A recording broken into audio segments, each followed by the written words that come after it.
Another thing that comes to mind reading this question is another way we can look at other cultural contexts, right? So we started talking about how different terms are used in different cultural contexts. Well, I happen to know a researcher who studies the Fa'afafine in Samoa. Now, these are individuals who are biologically male, and Fa'afine means in the manner of a woman. And so these are individuals who kind of live in this other role in society where they do things and live in a way that is in the manner of a woman, but it's not the same thing as being transgender in our Western conception.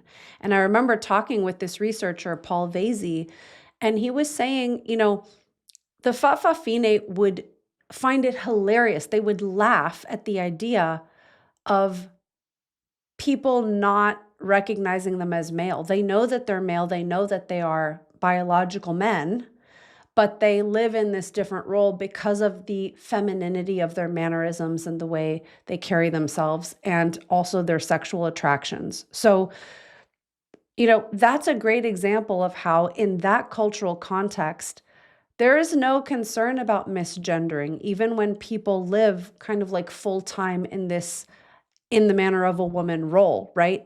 They don't worry about like people knowing that they're biologically male. So that's a really good example of it.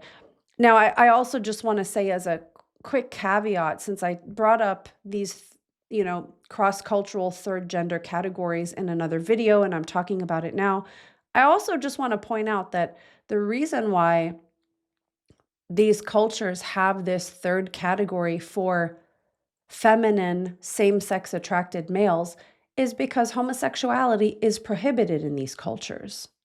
These males are attracted to men and they have sexual relationships with men in those cultures.